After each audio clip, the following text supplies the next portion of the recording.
Good afternoon, everyone, and welcome to the final briefing of the House Joint Resolution 542 Virginia Transit Equity and Modernization Study. My name is Grant Sparks, and I'm the Acting Chief of Public Transportation for DRPT, and I've also been the project manager of this important study. With me today, you will hear from Danielle McCrae and Melissa Dumond from Kimley Horn and Associates. Both Danielle and Melissa were the lead consultants on this project and worked very closely with myself, the rest of the DRPT team, and our stakeholders in the development of the project. Before I get started, first just a couple housekeeping items.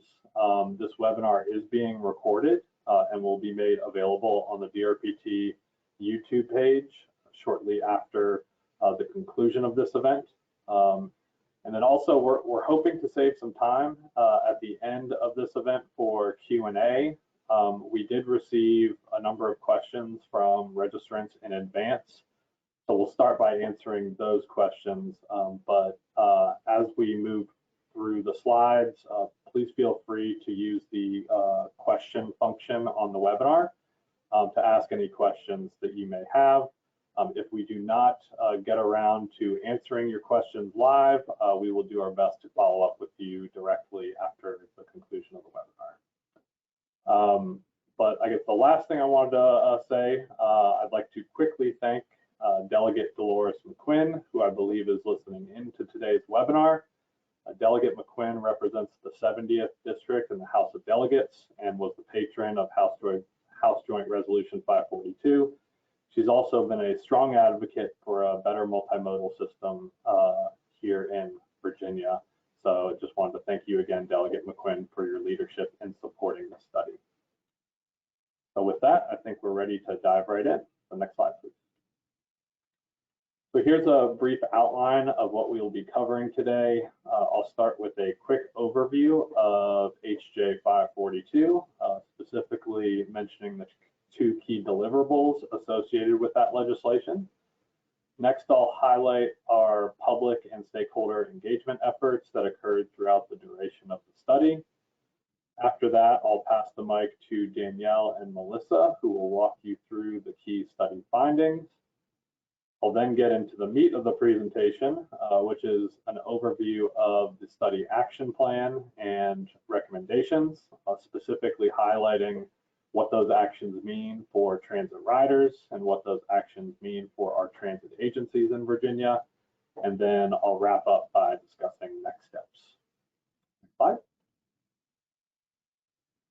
So starting with the study overview, during the 2021 General Assembly session, House Joint Resolution 542 passed with a wide range of support from interest groups across the Commonwealth.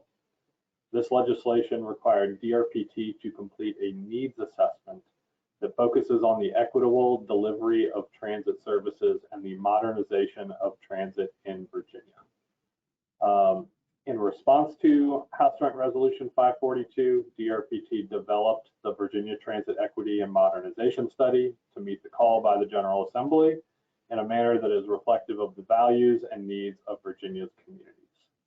The two main deliverables of the Virginia Transit Equity and Modernization Study, as required by HJ 542, includes an interim report, which highlights the key findings that were observed as part of the data collection and public engagement efforts. And then the other main deliverable was the final report, which includes 29 targeted recommendations and actions for DRPT, Virginia's transit agencies, and our partners to work towards. Next slide. So while the focus of the study was to identify opportunities to enhance equity in conjunction with modernization efforts, there were also several technical topics that were called out in HJ 542, and those topics were explored during the study development process. Those technical topics are listed on the screen here. We had transit accessibility, the adequacy of transit infrastructure, emerging technologies in transit, transit bus electrification, transit safety, and transit system engagement and governance. Next slide. So as for the study process, we broke things out into a few phases. We started off with a pretty robust data collection effort last summer. Here we assessed existing conditions and collected data and resources on industry best practices and research. We also collected valuable information and input from our transit agencies, our stakeholders, and transit riders. In the fall of last year, we then focused on identifying needs and opportunities by topic area, again by soliciting input from our transit partners and riders. And at the conclusion of the second phase, we submitted the interim study report to the General Assembly. Shortly thereafter, we began work on the study action plan, which is where we spent the winter and part of the spring brainstorming ideas and actions for addressing the needs and capitalizing on the opportunities that were listed in that interim study report. And then finally, in the late spring and the summer, we pulled it all together with the production of the final report, which is shown here on the screen and is available on the DRPT website. Next slide. Listening to a wide range of voices was obviously a key component of conducting this study and developing solutions that reflect the varied needs and priorities of transit riders across the Commonwealth. So this study's public participation program focused on creating an open and honest dialogue around transit needs in which diverse perspectives were encouraged and respected. So as you can see in the table on this slide, throughout the study process, stakeholders, including transit agency staff, community leaders, and technical experts provided their input throughout the participation plan of this study. And through the Transit Equity and Modernization Committee, which we created a number of technical working groups based on topic area, and we also had agency surveys. DRPT staff also conducted dozens of agency briefings on the study to solicit input and raise awareness of the study. And then the team also received input from riders and members of the general public through transit rider focus groups, a transit rider story campaign, a public survey, and then we held a virtual forum this past spring. This input from the transit riding public acted as the foundation to the development of this study and is featured throughout the final report, as you will see. Next slide. So here's just a visual representation of our engagement efforts. The meetings, events, and other touch points that we organized engaged transit stakeholders and the general public from different incomes, ages, socioeconomic backgrounds, and geographic areas, ranging from Virginia's largest cities to the most rural towns in Virginia. I'll also note that several out-of-state stakeholders and transit industry partners were also engaged in the study, which added to the diverse perspectives that we received. Next slide. So with that, I'll now pass the microphone to Danielle and Melissa, who will walk you through some of the key study findings. Thank you, Grant. In the early stages of this study, several preliminary findings were identified that account for the current state of transit equity and modernization across the Commonwealth. Those different key findings presented an opportunity for the team to further explore throughout the entire duration of this study. Many of the findings that we're going to walk you through served as the basis for the study actions that Grant will dive into deeper later in the presentation, and they are found in the final report, which is available on the study website. So Melissa and I will now walk through those initial findings or preliminary key findings by topic area. The first set of findings are associated with accessibility and adequacy of infrastructure topic areas. And when we speak of accessibility, we're referring to transit accessibility and the opportunity for you to use transit to get from where you are to where you would like to be, whether it's for working, shopping, or any other daily activities. For adequacy of infrastructure, we are referring to the physical elements or the basic infrastructure that makes up your transit experience. and considering the acceptable condition of that infrastructure or those physical elements. So within the two topic areas, a number of needs were identified or opportunities. The first bullet we have here was associated with guidance, requirements, and funding programs for transit agencies. While transit is operated at the local level, the Commonwealth sets the policies and agencies for agencies to follow, and the Commonwealth also administers funding programs for agencies to participate in. The Commonwealth has an opportunity to potentially impact transit at the local level by making changes in that policy or supplementing guidance and funding program to include outcome-based measures to yield better long-term benefits. The second outcome or the second finding that we'll speak to is that many bus stops are placed outside of or poorly placed or not well connected by sidewalks. And this was something that we heard early on in the study, at the very start of the study. And oftentimes when riders face the barriers of traveling to bus stops, whether it's the lack of connectivity, poor crosswalks, or poor placement of bus stops, it can lead to unsafe and unpleasant experiences. So as part of the early assessments of this study, we dove a bit deeper into the data to understand what the true story is there. And the team completed an assessment of field data, evaluating bus stops across the entire state. And what we realized is that there are more bus stop infrastructures, bus stops placed in urban areas, and that they are in decent shape. The real issue is that when you get further outside of those urban core areas, there's a lack of connectivity, and our transit systems are not being served as well for the first and last mile elements. This brings us to really understanding of needing to have a better understanding of where people live and where service is needed to strategically make those transit investment decisions. It also reminds us of the importance of making land use planning decisions in coordination with investments for our transit systems. So there is an opportunity for more guidance for consistency there. Speaking of basic transit infrastructure and the consistency there, there was an opportunity for us to address that infrastructure by making more and better coordinated decisions within communities or at the local level. Elevating the importance of that basic infrastructure within our funding program and also providing resources and design guidance would be helpful for consistency across the state. And the fourth bullet that I have shown there is that we realize that there are other barriers beyond the physical element that serve as barriers for riders of transit, and that's the fare system, whether it's how you access the fare system to pay for a trip or how you're actually providing the resources to pay for that trip.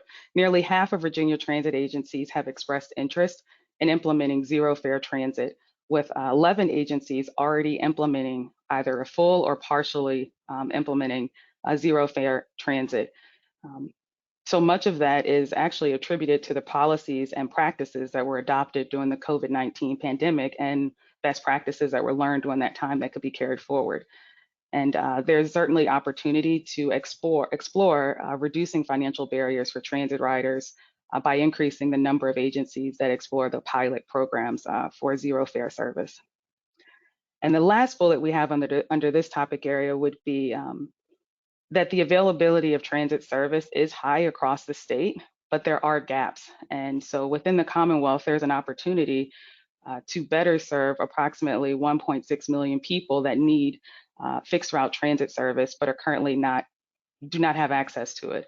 There also is approximately 570,000 jobs that could be better served with fixed route transit, but there is not that service currently today. So expanding the reach and increasing frequency of transit service that's provided for both jobs and where people live would improve access to jobs and opportunities across industries, leading to a more competitive state economy. So now Melissa will walk through the other topic areas. Thanks, Danielle. So as Grant mentioned, we considered how the Commonwealth is doing in using emerging technologies like autonomous vehicles, microtransit, contactless payment, real-time vehicle tracking, and driver assistance technology. We also considered where the Commonwealth is in electrification of transit or use of zero emissions technology. Several transit agencies in the Commonwealth are actively deploying zero emissions buses, and many more are seeking to follow suit. While funding opportunities continue to be available both at the federal and the state level, agencies really require goals and policies to guide fleet electrification, guidance on how and where to implement electrification, and strategies for incorporating higher cost buses into their capital investment planning. In the third bullet, what we found is that Virginia has made great strides in implementing emerging technology, specifically with autonomous vehicle testing, microtransit, and driver assistant technology. However, there's room for improvement. So among Virginia's transit agencies, we found that only about 8% use contactless fare payment, 34% use real-time vehicle tracking, and 5% have implemented mobility on demand services. So there's a lot of opportunity for transit agencies across Virginia to adopt newer technologies. Next slide. And in terms of safety findings, so we focused on the rider safety. According to research by the American Public Transit Association, the chance of being involved in a crash decreases by more than 90% when you're taking public transit instead of driving, meaning that travel by transit is about 10 times safer than by automobile. Despite this, transit riders express personal safety and crime concerns. So this presents an opportunity for transit agencies to better communicate how transit provides a safe travel option, but also to coordinate with local jurisdictions to increase security at and near transit stops in an effort to deter crime. Transit agencies across Virginia recognize and value the importance of engagement with their communities. However, riders currently have a limited voice in decision-making processes. Providing consistent methods for formal rider involvement and mechanisms to ensure that the voices and needs of our most vulnerable communities are represented will contribute to more equitable outcomes. And in terms of study-wide, for the Commonwealth, DRPT and local transit agencies to have accurate, up-to-date information, robust data has to be produced, maintained, and tracked across all industry focus areas. So this is an opportunity to enhance and expand the collection and availability of data at the statewide and local levels, so the DRPT and the transit agencies have the tools required to make informed decisions around projects, programs, and investments that will lead to better outcomes. Grant? Thanks, Melissa. So moving on to the action plan, as was mentioned earlier, we used the needs and the opportunities that were identified in the study findings and the interim report to guide the development of our action plan. This part of the study highlights work that DRPT and local transit agencies can undertake across the 6 study topic areas to modernize transit and expand transit access to jobs and opportunities across the Commonwealth. A subset of key recommended actions will be shown on the next slides, with a focus on key outcomes for riders. I would, however, encourage everyone to review the full list of study actions in the final report document, which again is on the DRPT website. So several of the study's actions aim to improve transit agency processes that center on the needs of our transit riders. On the screen here in these various call-out boxes, you will see the actual recommended actions. These actions include developing best practices to coordinate land use planning and transit planning. Generally speaking, and Danielle touched on this a little bit, we found that there's not a ton of coordination and communication among land use planners and transit planners. And having them work together can be very powerful and effective in creating high quality transit systems and more walkable communities. So these best practices will hopefully help bridge that gap. Also providing technical guidance and best practices for monitoring and reporting on infrastructure performance. Again, Danielle talked about the bus stop assessment that we completed as part of this study. There are currently over 15,000 bus stops in Virginia, and DRPT staff sampled almost 1,000 of them to look for ADA compliance, sidewalk connectivity. We inventoried existing shelters, lighting, and benches, and also made note of the general conditions at the bus stop. As part of this process, doing this assessment, we were able to leverage some new technology to streamline that sampling process. And by doing so, we actually created our own best practice for assessing bus stops.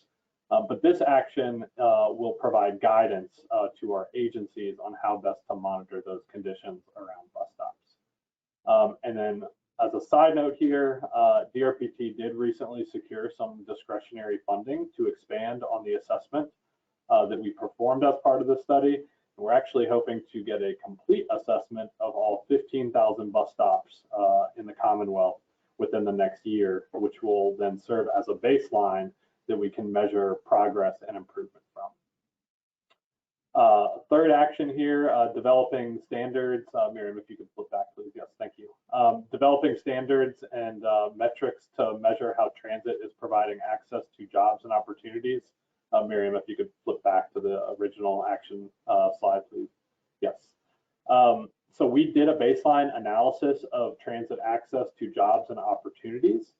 So this action will take it a step further and recommends that DRPT regularly perform such an analysis, see if we're making progress on improving transit accessibility to jobs and opportunities. Similar to the previous action, DRPT staff have already discussed how best to accomplish this recommendation. One potential solution is to offer a statewide transit planning tool that would be made available to all of our transit agencies, and that would incorporate all the data that's needed to benchmark and measure service accessibility. So that's something that we're currently working on right now. And then the last action on this slide, identifying transit safety training opportunities for staff.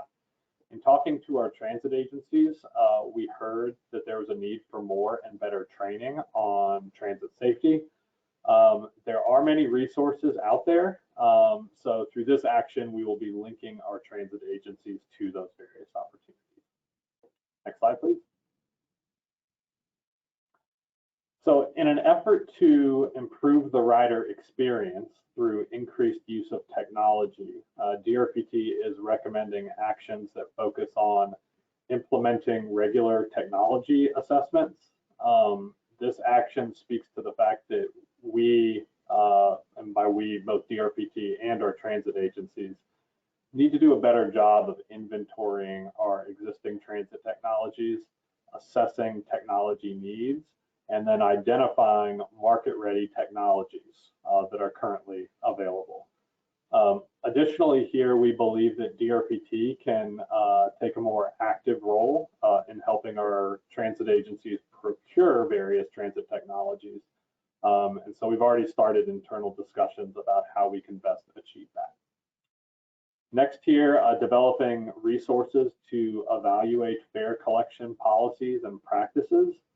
Specifically, this action will help agencies evaluate their local costs and benefits of transitioning to zero fare models.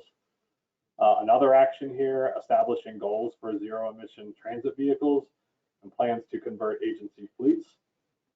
For this action, DRPT has already started developing a scope of work for a statewide low and no emission bus transition plan or roadmap, which will we anticipate launching either later this calendar year or early in 2023. There is clearly a growing interest among our transit agencies as well as transit riders and stakeholders in using cleaner transit buses. But we found that many transit agencies, in particular our small urban and rural agencies, need help navigating this transition. So as we complete this study, the next big study that we will be undertaking will be this statewide low and no emission bus transition plan. And then the last action on this slide, expanding the use of data standards, such as General Transit Feed Specification, or GTFS. GTFS is a data standard that allows applications such as Google Maps and Waze to include fixed route transit schedules.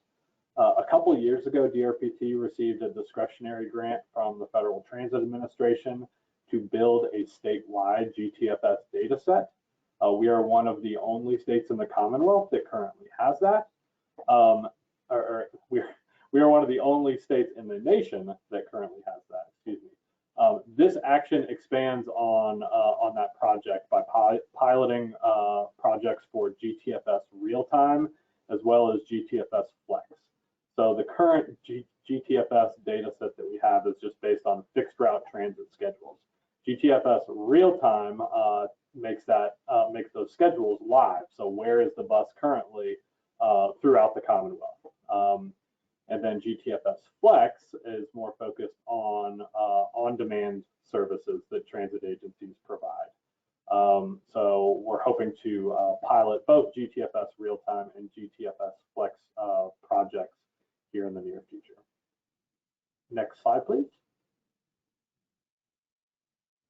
Enhancing the overall customer experience of transit riders is also a strong focus of our recommended actions.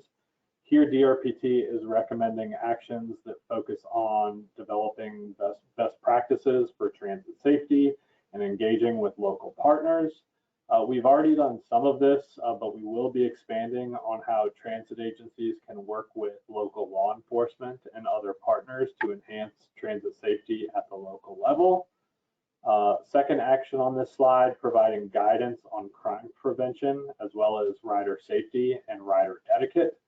Transit agencies through this study have asked us for some templates and resources for developing codes of conduct and rider etiquette policies that will improve safety. And then the third action, pursuing safety measures with a focus on transit operators and staff. This is a reaction to a nationwide uptick in safety incidents between transit riders and bus operators or drivers. Since the pandemic started, there's been an industry-wide increase in such incidents. So this action will hopefully better prepare and educate our transit agencies on what they can do to prevent those incidents from happening. Next slide. To expand rider involvement in transit decision-making, DRPT is recommending actions that focus on developing a public engagement handbook to outline techniques for more inclusive public engagement at the local level, specifically for public transit decision-making. This month, we will actually be asking the Commonwealth Transportation Board to take action on a revised Transit Strategic Plan guidelines document, which includes some enhancements to our public engagement requirements, and those are DRPT's public engagement requirements. So we've already done a little bit of work in this area, but we also want to develop this handbook on effective public engagement strategies for our transit agencies to use, and our transit agencies really want it. So we are prioritizing this one. And then the second action here, encouraging local transit agencies to create rider advisory councils. Through our outreach efforts, we found that only 1/3 of our transit agencies currently have such groups to advise their policy boards on rider needs. These groups can be very effective in advocating for rider needs, but they do need to be codified in an agency's governing policies with a very clear purpose and expectations. So we'll be doing some work around this action as well. Next slide. In an effort to promote higher quality transit infrastructure, DRPT is recommending actions that focus on developing technical guidance on bus stop design. The last time DRPT developed such guidance was over 10 years ago, and obviously a lot has changed in 10 years. So our plan is to refresh those guidelines and bring them up to modern standards through this action. And the second action here, providing guidance on how to prioritize infrastructure improvements leading to or around bus stops, such as sidewalk improvements.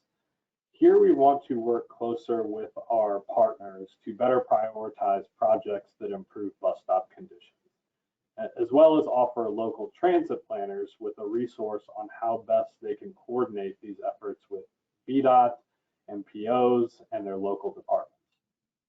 As a side note on this one, we found that the permitting and approval process for installing bus shelters and benches on state-owned right-of-way is currently a pretty complex and time-consuming process for our transit agencies to navigate. So we have been working behind the scenes to identify solutions for streamlining that permitting and approval process in coordination with VDOT and the Virginia Department of General Services. So hopefully sometime in the near future, we will be releasing some good news to our agencies on how best to navigate the permitting and approval process for installing more shelters and benches on state-owned right-of-way. Next slide. And so the final slide here for our actions and what it means for riders. For areas and agencies in which new or enhanced transit service is warranted, DRPT is recommending actions that focus on identifying areas with unmet demand for transit service. So here we will help our transit agencies identify service gaps, whether that be through the transit planning tool that I mentioned earlier or something else, and then work with those transit agencies on developing services to meet those needs through technical assistance, offering DRPT assistance on funding opportunities at both the state and federal level, and any other assistance that our transit agencies need to address those needs. And then the second action here, allocating funding to prioritize transit expansion or enhancements to underserved areas and populations. DRPT already offers a demonstration grant program for new and expanded transit service, but here we will look at how we can incorporate into our evaluation process the need to provide such service to underserved populations. Next slide. So this action plan does not just benefit transit riders. It also has a number of benefits for our transit agencies in Virginia. Next slide, please. Here we've highlighted some of these benefits for our transit agencies. Implementing these actions will lead to more informed decision-making at the local level, as agencies will have access to better data, as well as being more plugged into the needs of their riders. These actions will also foster more efficient allocation of resources by better matching resources with rider needs, increased coordination with partner agencies.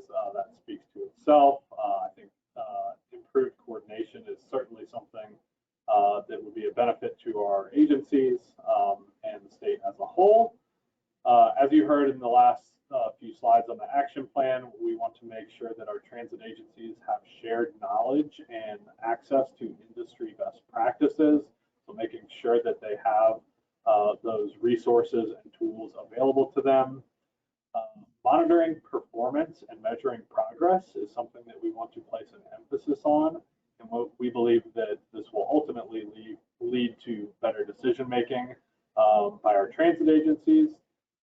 And then this plan will also raise awareness of new funding opportunities for our transit agencies, either at the state level or also at the federal level through the IIJA or the bipartisan infrastructure.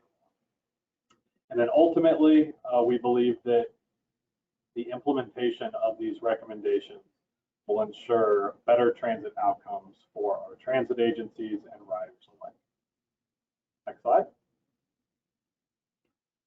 So moving forward, DRPT will use this final report as a blueprint for helping our transit agencies and making transit more useful for riders. The final report document, which again is on our DRPT website, shows a listing of each recommended action and the associated study finding or need that it's addressing, as well as the lead agency. DRPT is listed as the lead agency on most of the actions, but coordination with partner agencies will be key to a successful implementation. So such partners include our local transit agencies, obviously, other state agencies, technology providers, stakeholders and advocacy groups, local government departments, consultants, and many others. Next slide. The study's final report represents the conclusion of this year-long planning process, which has been supported by a number of preceding documents and reports, all of which are available on the DRPT website. We do encourage you to review these documents, especially the final report, which includes details on the action items, including those that DRPT will be leading in the near term. Additionally, one of the first documents that we created, the baseline conditions and needs assessment technical memo, the one on the far left here. This is a very comprehensive document which summarizes all of our outreach efforts and the data that we collected last summer and in the fall. There's a lot of good information that we collected and we posted on that in that document too. So please check that one out if you have time. Next slide. And in closing, the final report was submitted to the General Assembly in late August. So the study itself has officially concluded, but now we have the important task of implementing the study recommendations in partnership with our transit agencies. Future steps to accomplish this will include the identification of discretionary funding opportunities to support any of these recommended actions that need funding, and then also identifying key partners to help advance these recommendations. We will also need to continue to work closely with leaders from across the Commonwealth on maintaining a commitment to improving transit in Virginia, as well as looking for support from local and regional partners. And then last, but certainly not least, we want to measure success. So DRPT will continue to monitor and evaluate our progress on these actions in the coming years, and we look forward to that. Next slide. And that concludes our formal presentation. I think at this time, we're gonna open it up to Q&A. So Danielle, I think we received a handful of questions in advance of the webinar. So do you mind reading those that we already received? Sure, Grant. So the first question is from David Duffy, and his question is, the study lists coordinating between land use and planning with transit. How will this be accomplished? Poor land use and low density zoning sets transit up to fail, but seems to be the norm here. Also, please consider bike improvements as part of the solution. So coordination between land use planners and transit planners is a struggle in many communities across the country. But through our study engagement efforts, we did hear that it's a problem in Virginia's communities as well. Unfortunately, we don't have the silver bullet with this one, but we did want to acknowledge that more needs to be done in this area. One outcome of the study that we've already started discussing internally here at DRPT is the development of a Virginia-specific transit planning and implementation guidebook, which will cover a number of topics that were addressed in the study, including land use coordination, zero fare transit, and others. What that guidebook will look like is unclear at this time, but at the very least, I would imagine that we'll include some best practices with land use coordination and transit planning. And we'd also describe how, as you mentioned, higher density zoning fosters more favorable conditions for transit to succeed. So we'll certainly highlight that. As for bike improvements, that's a little bit outside of DRPT's wheelhouse, as VDOT is the state agency responsible for developing and maintaining bicycle infrastructure. But in general, DRPT does support bicycle infrastructure improvements. So in that vein, I guess I'd like to point out that DRPT, in partnership with VDOT, a couple of years ago, we developed a set of multimodal system design guidelines, which offers a blueprint for communities who want to integrate multimodal elements into their local planning documents. So that resource is available on the DRPT website. I believe it's also available on the VDOT website. So I'd encourage you to check that one out. Okay. The next question is from Steve Grammer, and it is, What is being done to help disabled people go out in the community after 8:15 p.m. and being able to see the doctor on Sunday? In my area, public transportation stop running at 8:15 p.m. and do not run on Sundays. Yeah, so this brings up a number of points. We talked in the presentation about better sidewalk connections to bus stops, just generally better infrastructure to get to the bus stop, including ADA accessibility. So we do have some plans in place to help address that issue. But you also bring up a good point about extended service hours, and that's something that many transit agencies struggle with, to be quite honest. In this study, and as was mentioned earlier, we found that generally speaking, the availability of transit in Virginia is pretty good, but that does not take into account how late the buses run and whether they run on the weekends. So for this particular issue, transit agencies have limited budgets and need to balance priorities to make the most of the resources they have. So if later hours and weekend service is a priority for riders, then I would recommend that you bring this to the attention of your transit agency. But ultimately, the transit agency will need funding to extend hours. So they would either need to reduce their service hours somewhere else.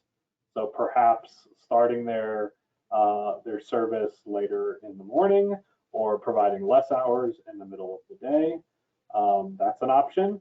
Or they will need to work with their local governments to identify additional funding to expand their hours.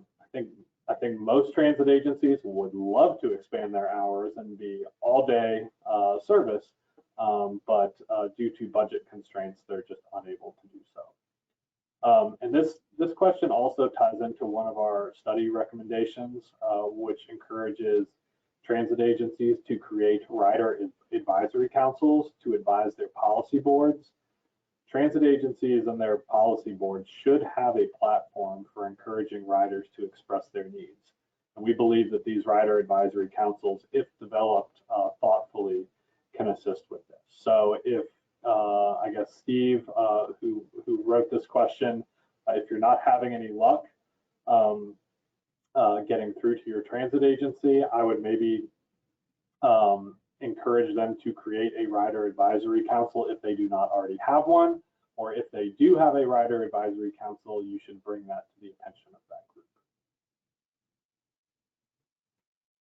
We can take the next question. All right, thanks for that response, Grant. The next question is from Wyatt Gordon. When should folks expect to see a toolbox or guidance on bringing in more riders' voices via advisory councils and board seats? So technically in the final report document that we put together, the action that we included for creating more rider advisory councils is the responsibility of the transit agency. But we also recognize that agencies will need some guidance on how best to stand these groups up. So what we'll likely do is include such guidance in the public engagement handbook that I mentioned earlier on. We don't have a specific timeline on producing that deliverable. We'll first need to identify some funding and internal resources to create that document. But it was listed as a near-term action. So I anticipate us starting work on it sometime in the next year or maybe two. I'll also mention that as we work through the study development process, we did highlight that Hampton Roads Transit has a very effective rider advisory council. So if agencies are looking to their peers in the state on how best to create those groups, I'd encourage you to reach out to Hampton Roads Transit because they might be able to provide some good insight there. Okay, I think we'll have to ask Miriam or Amy if there are any questions that have been submitted. Yes, we do have some questions that have been submitted. The first one is, Do the safety recommendations also address rider safety at bus stops? Lack of lighting at stops along streetscapes can be a major disincentive for using transit during transit nighttime hours, especially for female transit riders. Yeah, and this one's spot on. I mean, when we did our assessment of bus stops and the infrastructure at bus stops, we did note that, you know, there are many bus stops in Virginia that lack the appropriate lighting, and certainly as it gets dark, that can lead to unsafe conditions. In terms of specific actions on better lighting at bus stops, I think this kind of goes hand in hand with general improvements at bus stops and prioritizing infrastructure improvements at bus stops. One thing, as we've been brainstorming internally how to really tackle this issue, a lot of the transportation planning decisions are made, well, specifically in urban settings, are made by our metropolitan planning organizations, or our MPOs. And they all have prioritization processes in place to evaluate and rank different types of projects. And so one thing that I think we can do is work with our MPOs to see how we can incorporate bus stop improvements, better incorporate bus stop improvements into the prioritization process. So if there is a funding program, a discretionary funding program, which includes all things transportation, if just for example, if a project that included improved lighting at a bus stop, that could potentially, I guess in theory, get awarded more points in the prioritization process. So that's one idea that we've had. I don't know if Danielle or Melissa, if you guys have, or if anything else came up during the study that I missed.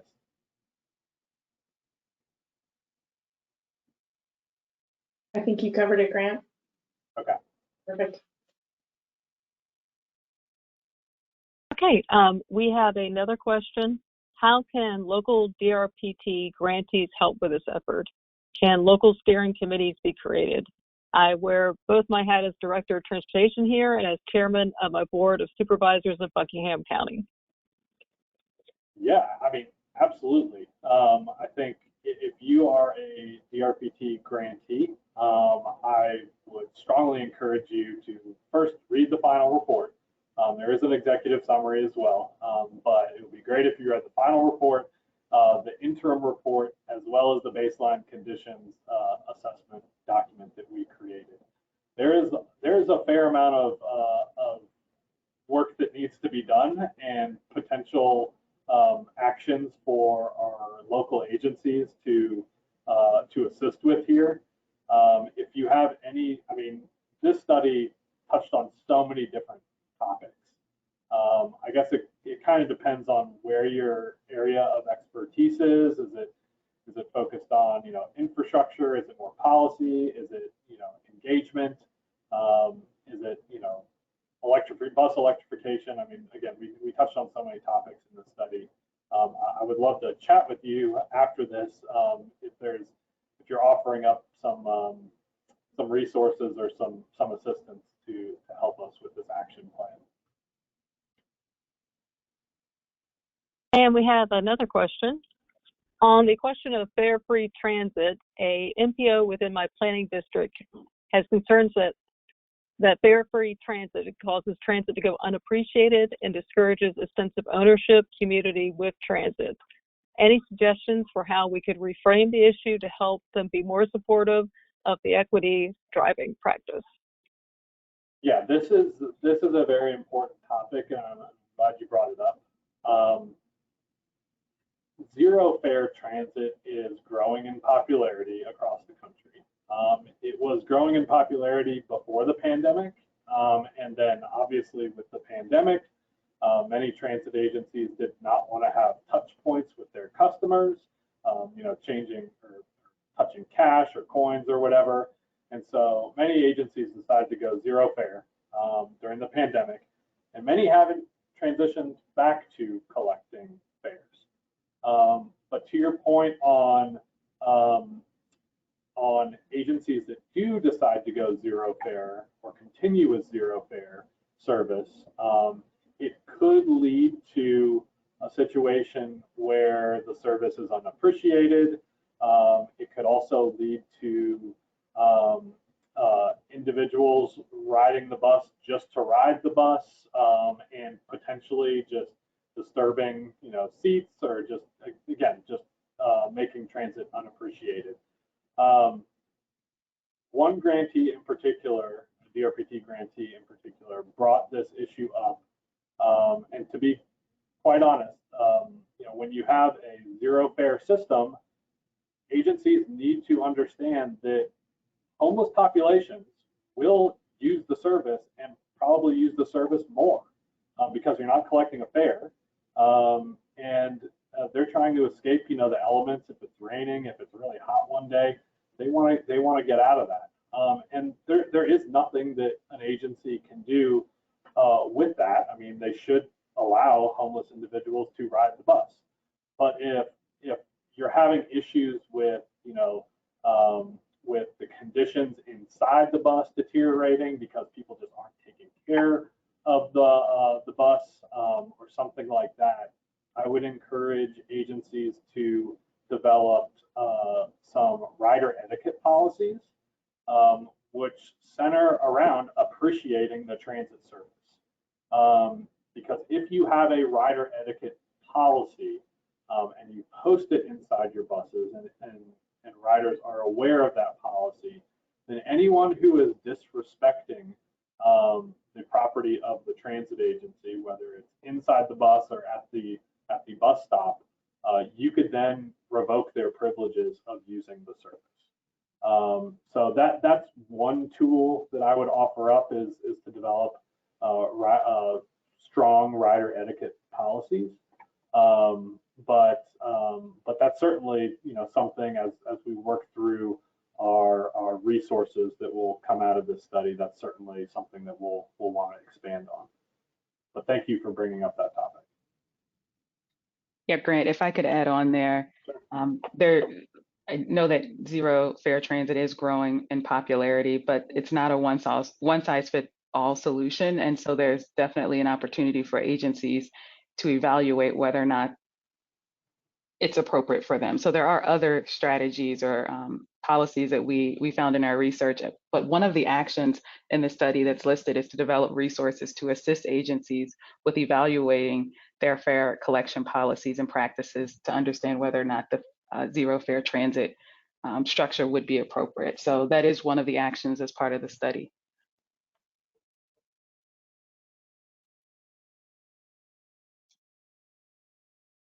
Okay. I believe we have time for one more question, Grant. Yeah, that's fine. Okay. Our locality is very good about getting folks out to major employment centers outside our locality in the morning and back at night, but we're still encountering challenges getting more ridership during the day that connects different parts of our locality. Is there assistance with driving up non-peak and non-commuter-based ridership as part of the findings implementation of the study? Whew. Danielle or Melissa, do you want to take a first stab, or do you want me to go here? Could you repeat the question, Miriam? Sure. What it basically comes down to is that the person's asking, there is transit services available for commuters in the morning and evening, but there is less transit services available during non-peak and non-commuter hours. And the question is, how can we increase transit services during these non-peak hours? Now that I hear the question a second time, I can start, and Melissa, Danielle, feel free to chime in here. Transit agents, I know there are at least a couple transit agencies in Virginia that are adapting their service offerings to match the current travel patterns. I mean, the pandemic has thrown commuter transportation kind of into a frenzy, because now, at least based on the data that we are seeing, people are less likely to travel during those respective morning and evening peaks, and there's way more travel throughout the day. So if a commuter-based transit agency is still only providing service in the morning and service in the evening, then those service offerings aren't matching with the needs, which I think is what you're getting to with this question. I'll say that WMATA in Northern Virginia, I believe that they are certainly seeing more riders throughout the day as opposed to during those standard peaks. I have heard that OmniRide, PRTC, again in Northern Virginia, that they are seeing these trends, and they are starting to adapt and tailor their services to more local, all day type services. So agencies can do that. There's no silver bullet, magic funding out there for agencies to, do midday service. I think it kind of boils down to what are the priorities of the transit agency, and when they have limited resources, they got to determine where do they put their service hours. If they want to stay a peak-based agency, they can certainly do that. But if people are traveling more throughout the day and not using those two main peaks, then there might be an incentive for boosting ridership to do more of those middle of the day types of services. Grant, just to add to that and to go a step further, in addition to really understanding where people are traveling to and from and what time of day, which is what you're describing, since the travel patterns have definitely changed a lot with COVID. We also talked about in our technical working group too, the metrics used to the competitive grant programs, the metrics being ridership, and just getting a little bit more diversified in terms of what metrics we use to measure the need. So that also came up. That's a step further than the question that was asked, but I thought I'd throw that out there.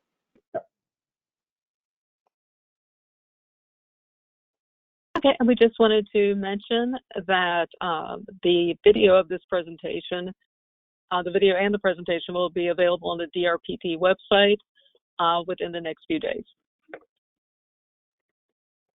All right, thanks, Miriam, and thank you everybody for joining, and for those who participated in the study development process, thank you so much.